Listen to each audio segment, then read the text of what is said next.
देना चाहिए अपनी मनोकामना कर कर।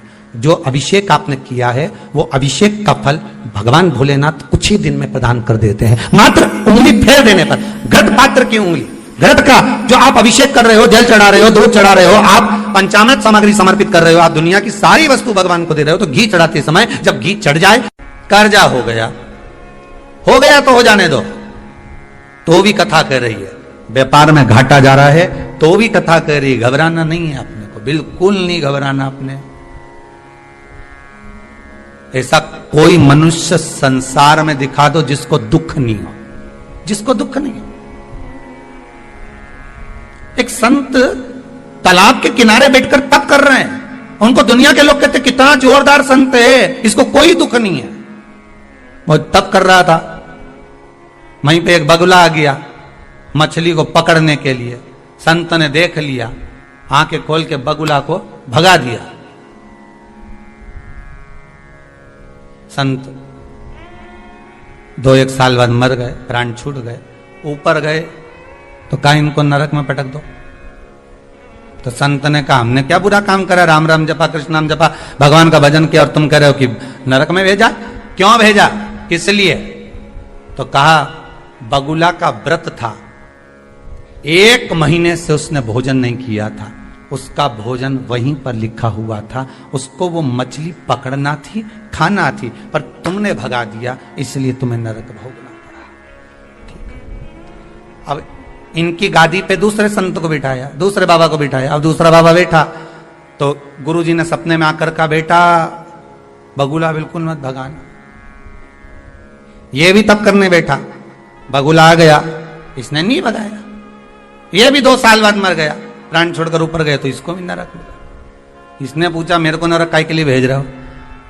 तो क्या बेचारी मछली पानी में से पुकार रही थी कि तू संत है, साधु है, गुरु है, मुझे बचा ले। एक जरा सी ताली बजाता तो बगला भाग जाता, पर तूने सामने देखकर भी मछली का भक्षण करवाया, इसलिए तुझे नरक भेजा। इसकी गादी पे तीसरे संत को बिठाया। ये भी तब करने गया। एक रात्रि पहले इनके गुरुजी ने भी कह दिया चक्कर में मत पड़ना, बगुला के चक्कर में हम दोनों नरक में बेटा, चिंता मत करना, ना भगाना ना खाने देना।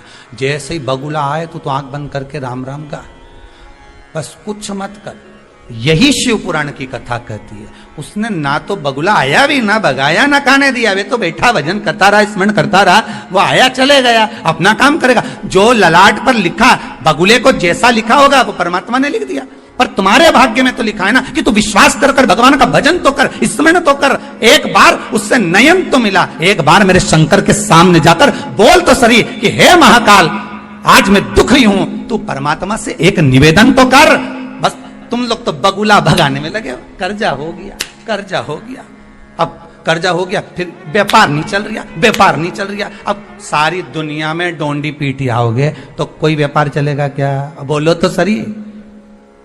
कितना भी जोरदार जोरदार वो फिर वो कल वाली कथा आ गई, कितनी भी कील ठोक लो, चाहे वो धागा मागा ठोक लो, कुछ होएगा? ये माथा शंकर के आगे ठोक लो। कल कहा था बहुत, फिर देखो चुके कि नहीं चुके। ये तो ठोके नहीं। कितना सुंदर कहा है।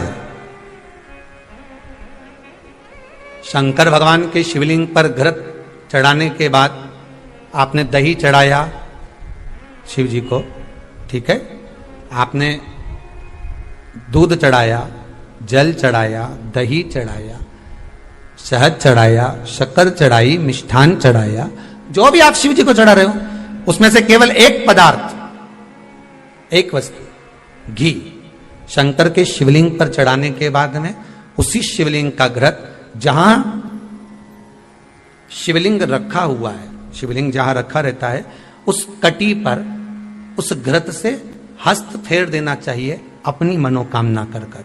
जो अभिषेक आपने किया है वो अभिषेक का फल भगवान भोलेनाथ कुछ ही दिन में प्रदान कर देते हैं। मात्र उंगली फेर देने पर, घृत पात्र की उंगली, घृत का जो आप अभिषेक कर रहे हो, जल चढ़ा रहे हो, दूध चढ़ा रहे हो, आप पंचामृत सामग्री समर्पित कर रहे हो, आप दुनिया की सारी वस्तु भगवान को दे रहे हो, तो घी चढ़ाते समय जब घी चढ़ जाए, शंकर के शिवलिंग पर घी चढ़ गया, उसकी एक उंगली लेकर शिव मंदिर में जहां शंकर जी पिंडी पर बैठे हैं, उस जलाधारी पर जो शिवलिंग रखा हुआ है, उसके चारों तरफ उस घृत को लगा देना चाहिए अपनी कामना कर। महाराज शिव उसको स्वीकार करता। क्यों? शंकर और पार्वती के मिलन स्थल, माता पार्वती की गोद में भगवान शंकर का जो शिवलिंग स्वरूप विराजमान है, हस्त कमल के अंतर्गत जो भगवान विराजमान है, उसका फल चोगना मिल जाए। शक्तिपीठ नाम सुना है? अरे बोलो तो, जितने लोग कथा सुन रहे, शक्तिपीठ नाम सुना है? शक्तिपीठ का मतलब क्या होता है? जहां पर माता सती के अंग के टुकड़े होकर गिर पड़े, वो शक्तिपीठ के रूप में निर्मित हो गए। तो जितनी भी शक्तिपीठ होती है, उन शक्तिपीठ में आप लड्डू चढ़ाएं, पेड़ा चढ़ाएं, वस्त्र चढ़ाएं, आभूषण चढ़ाएं, सोना चढ़ाएं, चांदी चढ़ाएं, मुद्रा चढ़ाएं, आपकी मर्जी पड़े करोड़ों रुपए चढ़ाएं, मना नहीं है। पर शक्तिपीठ का दर्शन करने जब जाएं तो कम से कम थोड़ा साथ में गाय का घृत, असली घी साथ में लेकर अवश्य जाएं। क्यों? शक्तिपीठ पर भी घी समर्पित करने से मनोकामना पूर्ण हो जाती है। आप आएंगे शक्तिपीठ का दर्शन करके और मनोकामना पूर्ण होना है, मात्र शक्तिपीठ। आप चढ़ाएं वस्तु, ढेर चढ़ाएं, आप सोना चांदी अंबार अंबारियों में धन दौलत सब चढ़ाएं, पर साथ में आप चुनरी चढ़ा रहे हैं, साड़ी चढ़ाएं, घृत भी दीजिए, घृत भी प्रदान।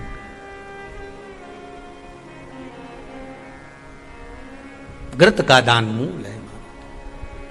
कि थाली में भोजन परो, नी खाए भोला खवा के रहूं। अब बस इस तरह से विश्वास रख करके नहीं खाएगा तो मैं भी नहीं खाऊंगा।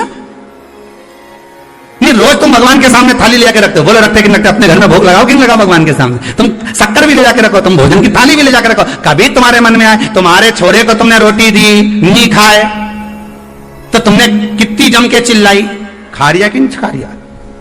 सीधी तरीके से दोनों रोटी फिनिश हो जाना चाहिए, साफ हो जाना चाहिए, नहीं तो सोच लेना। अब छोरा नहीं खा रिया रोटी, तो तुम क्या करोगी? बोलो, चौका छोड़ के आओगी कि नहीं आओगी? देवरानी से कहा, ले जरा रोटी उतार, तुम अब भी आई जरा इसके, और खा, जल्दी खा, नहीं खाना। तो तुम बैठी पालकी लगा के रोटी तोड़ी, सब्जी में मिलाई, इके पकड़ा, इसका मुंडा में खिलाया। बोलो खिलाया कि नहीं खिलाया?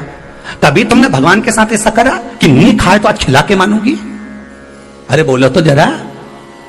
और जब छोरा को तुम इतने प्रेम से नहीं खाए खिलाऊंगी, ले खाए कि नहीं खाए? और दोष दिया, खा, खाए कि नहीं खाए? बोल, मुंडा खोल, खाए कि नहीं खाए? इन रोटी तोड़ी, अब छोरा आंसुड़ा बहाते जाए, खिलाते जाए। मां क्यों खिला रही है? क्योंकि ये दुबला हो जाएगा, बीमार पड़ जाएगा, 4 दिन नहीं खाएगा, बीमार हो जाएगा, तो मां उसको खिला रही है, प्रेमवश खिला रही है। तुम कभी प्रेम से भगवान से झगड़ा करके बता, सुना कि नहीं सुना? पर तुमने तो केवल थाली रख दी, भगवान के आगे घंटी ला दी, थोड़ा सा पानी था ऐसा फेर दिया, भगवान के भोग लगा के थाली ले गई, अंदर खुद जाके निपटा गई, ला जा। और आस क्या कर रही है कि भगवान तो हमारी सुन ही नहीं रहा। भगवान के जैसा प्रेम से छोरा को खिलाए, ऐसी तो कभी हमें नहीं खिलाई। भगवान भी सोचे ऐसी प्रेम से एक दिन तो कह देती। क्यों रे शंभु, हे शंकर, ओ घड़ी, रोज रोज पार्वती माता से टिक्कड़ बनाकर खाते हो, आकड़िया की रोटी बनाई, काकड़िया की साग, रोज रोज चूरमा खाते हो, कभी मेरे हाथ का भी तो खाकर देखो। आज तुम नहीं खाओगे ना, जब तक मैं भी नहीं खाऊंगी। विश्वास करना, चीटा बनकर आए, चीटी बनकर आए, झिंगूर बनकर आए, चूहा बनकर आए, वो किसी भी रूप में आएगा, तुम्हारा भोजन कर कर जाएगा जरूर, यह पक्का। विश्वास होगा तो परमात्मा। अब क्या कि हमारे तो बस कुछ ऐसा हो जाए कि भगवान हमारा ये सारा दुख समाप्त हो जाए। भगवान तो बोले मैं तो दुख समाप्त करने के लिए आया। सही है कि गलत है? भगवान क्या करे? भगवान तो दुख ही समाप्त करे। पर तुम्हारा विश्वास भी तो जागृत करो। कभी तो क्यों, जैसे छोरा के क्यों कि खाए कि नहीं खाए, कभी तो क्यों ओके कितने प्रेम से खिलाया। रसोई घर छोड़ के आ गई, 10 दाम छोड़ा फटका, तब जाके उसको खिलाया। और नहीं खाए तो भी नहीं खाए तो उसके मिस मिस के खूब मुंडा में भर भर के खिलाया। भगवान भी ऐसी आस लगा के बैठे कि हूं तो तेरा ही, एक दिन तो दिल से खिला।